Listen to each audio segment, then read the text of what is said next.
종이를 아실 것입니다. 종이는 AD 105년 중국의 후한에 최륜이 발명했죠.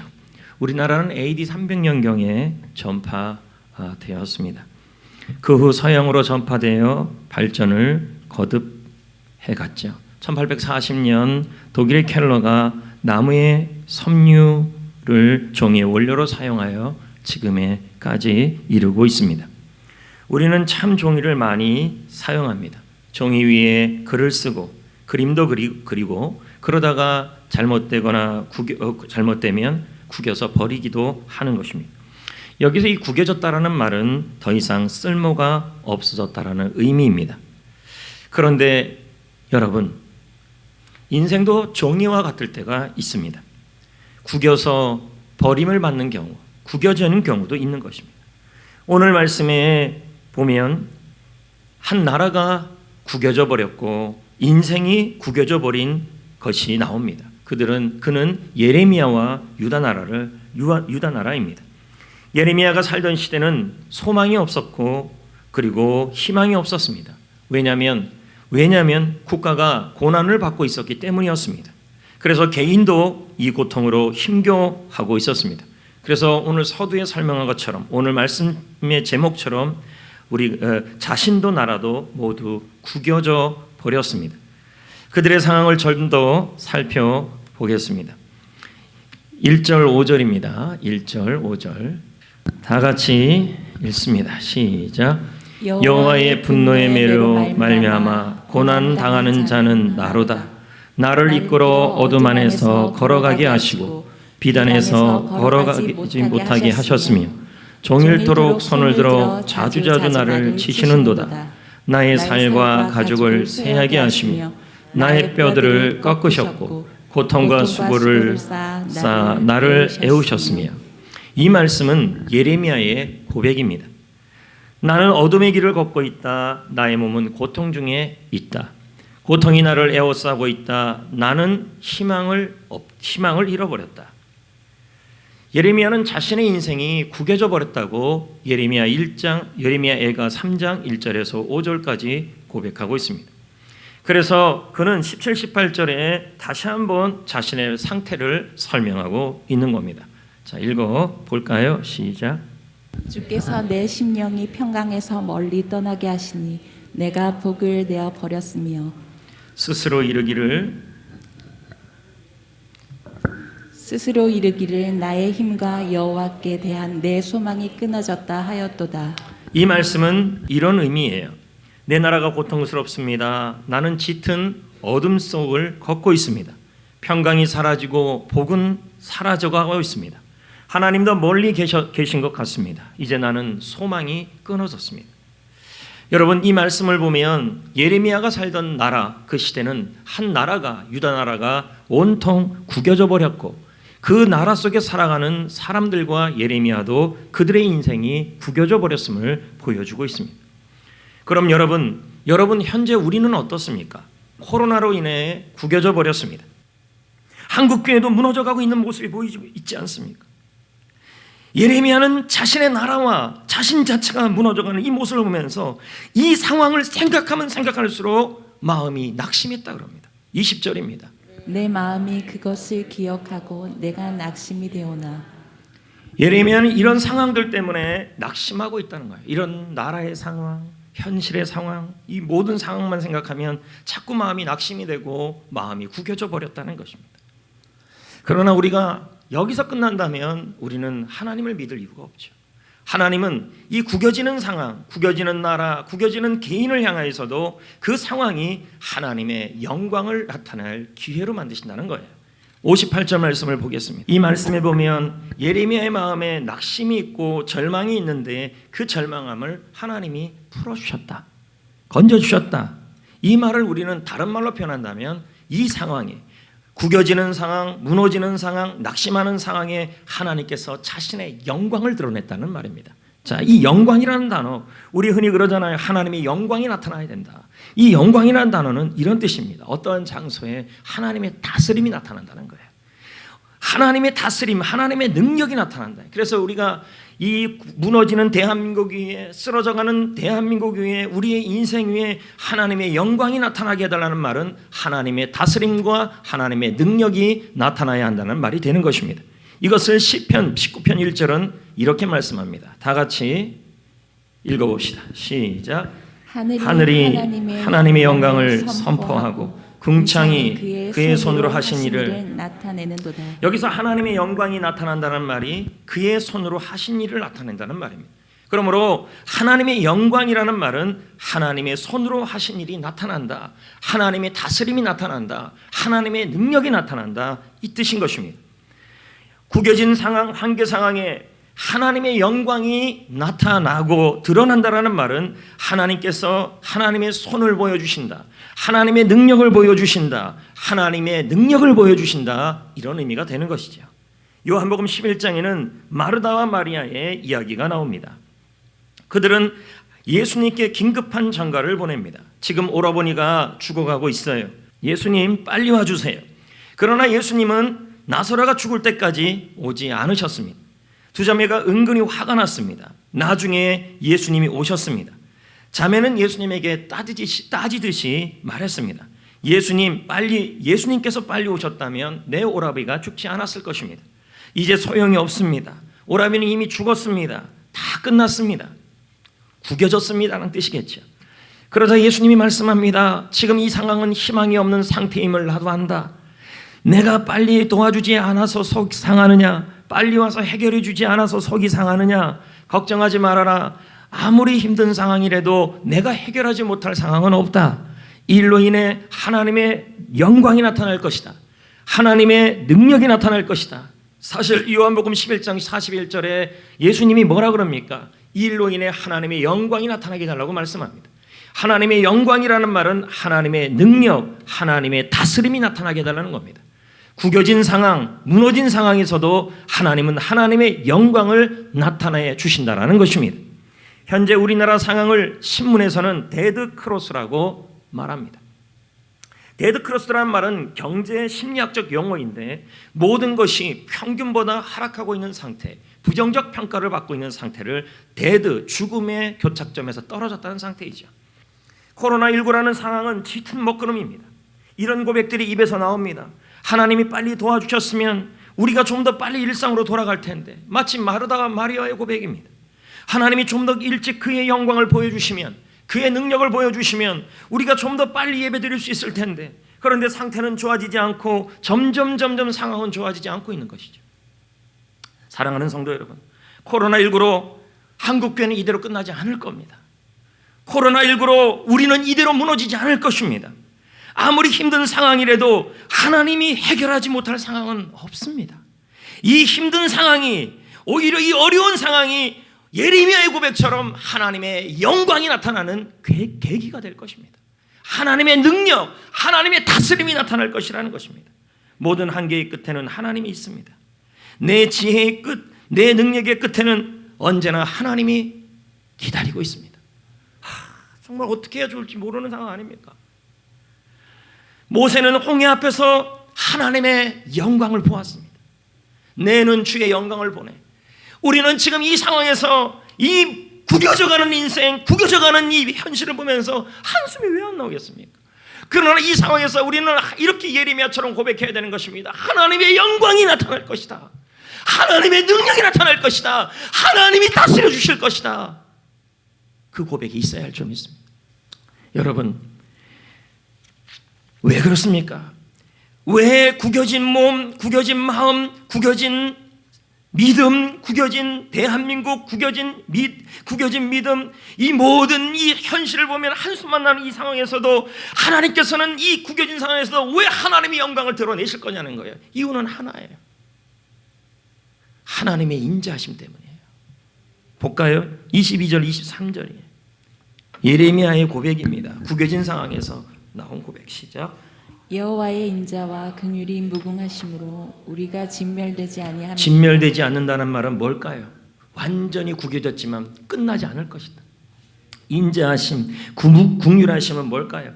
하나님께서 변함없이 한결같이 부어주신 하나님의 사랑과 은혜를 말하죠. 내가 구겨진 상황 가운데 있어도 나의 조건에 따라 나의 행동에 따라 사랑하는 것이 아니라 그런 거와 상관없이 구겨져 있어도 매일 함께 해주겠다. 내가 지금 무너져 있어도 하나님은 나의 사랑과 상관없이 하나님은 매일 나와 동행해 주겠다. 이것을 말씀하고 있는 것입니다. 우리는 하나님께 묻습니다. 하나님, 언제까지 목구름 가운데 있어야 합니까? 내가 이런 어둠 가운데 던져져 있는데 도대체 하나님은 뭐 하십니까?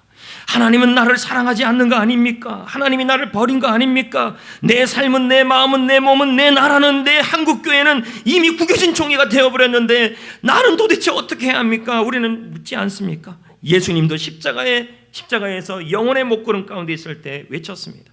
내 하나님, 왜 나를 버리십니까? 나의 하나님, 내 삶을 왜 버리십니까? 인생의 목구름 가운데, 코로나 상황 가운데 우리는 하나님이 보이지 않는 것 같습니다. 그러나 여러분, 보이지 않는다고 태양이 빛나지 않는 건 아닌 것입니다. 목구름 가운데서도 태양은 빛나고 있는 거 아니겠습니까? 하나님이 매일매일 함께하고 있기에 구겨진 상황에서도 하나님의 영광은 나타날 거라는 것입니다. 태중의 아이는 어둠 속에 있습니다. 아무 소리도 들리지 않습니다. 아무런 손길도 느껴지지 않아요. 그러나 그 어둠 속에서 혼자 있는 것이 아니라 엄마가 안고 있고 품고 있는 것입니다. 우리도 마찬가지라는 거예요. 최근 한 책 한 권을 읽었습니다. 페이지 처치라는 책입니다. 이 책을 보면 다음과 같은 이야기가 나와요. 우리 인생에는 나쁜 것들이 참 많다. 이해되지 않는 일, 구겨져 버린 일, 내 힘으로 해결할 수 없는 일들이 파도처럼 다가온다. 이건 우리를 뭐라 그래? 이런 걸 우리 나쁜 것이 온다는 거죠. 그러나 하나님의 나라에는 좋음과 나쁨의 중요한 기준이 있다. 구겨져 버린 일, 이해되지 않는 일, 내 힘으로 해결되지 않은 일이 나쁜 일이 아니라는 거예요. 그런 일이 있어도 하나님이 함께하면 좋은 일이라는 거죠. 어떤 삶을 살고 있든, 어떤 상황에 있든, 좋은 것을 가졌든 나쁜 것을 가졌든 언제나 하나님이 함께하고 있는 것이 가장 좋은 것이다. 삶은 책이다. 하나님이 쓰시는 책이다. 하나님은 우리의 이야기를 바꾸길 원하신다. 하나님이 함께하는 가장 좋은 이야기가 쓰이기를 원하신다. 방황하고 힘든 삶을 살고 있는가?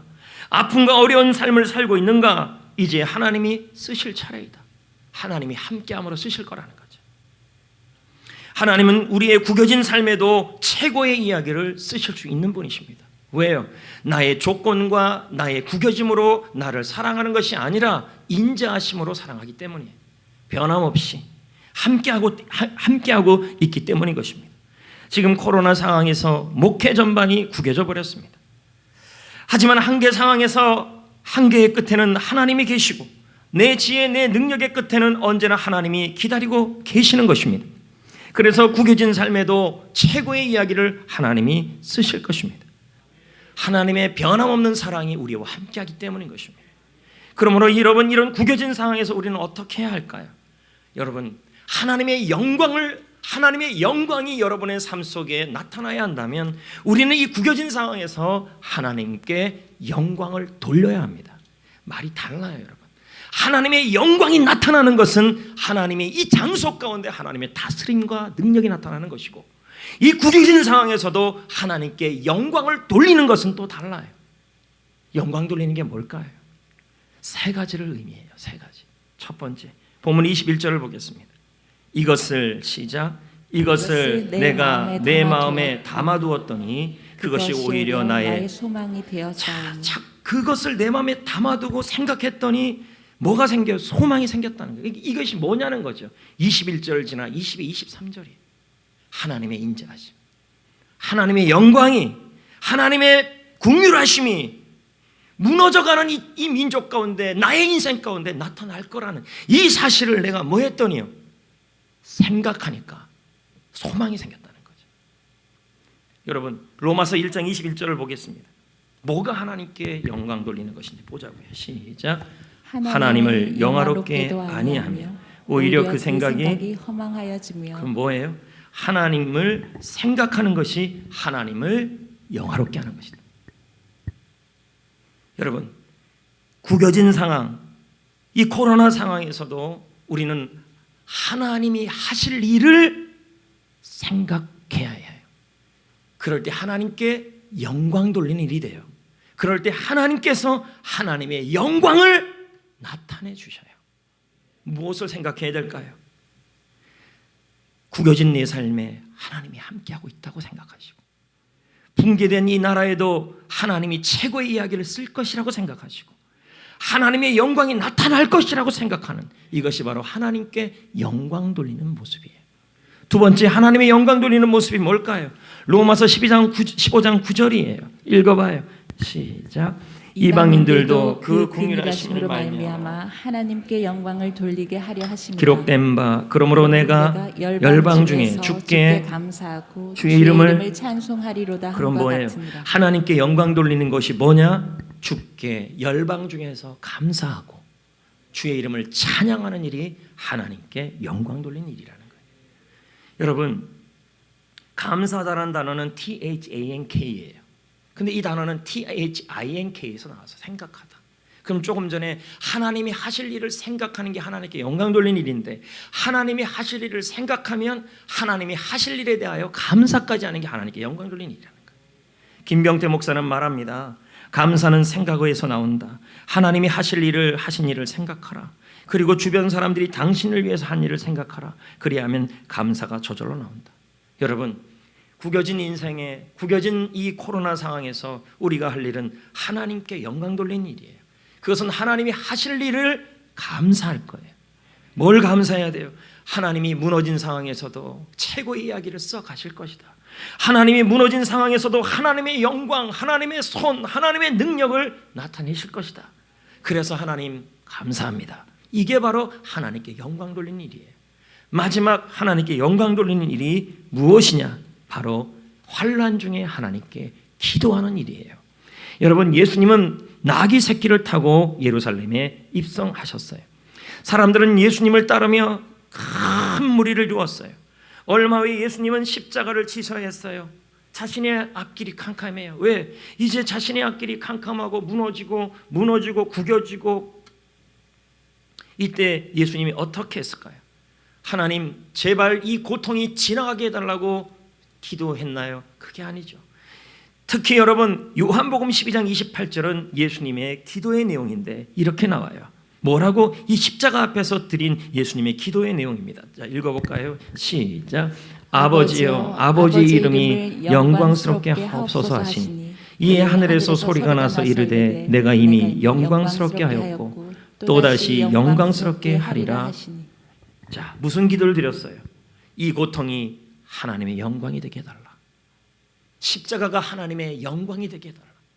십자가를 통해 하나님의 영광이 나타나게 해달라. 십자가를 통해서 하나님의 능력과 하나님의 다스림과 하나님의 통치하심이 나타나게 해달라. 그렇게 기도한 거예요. 로버트 모건은 그의 책에서 말합니다. 하나님은 결코 고통을 낭비하지 않는다. 만일 하나님이 불가능한 상황으로 인도하셨다면 하나님은 자신의 영광을 위하여 우리를 건져내실 것이다. 피할 길도 내실 것이다. 우리가 고통을 당할 때 해야 할 일은 하나님께 영광 돌리는 기도를 하는 것이다. 무슨 기도를 해야 돼요?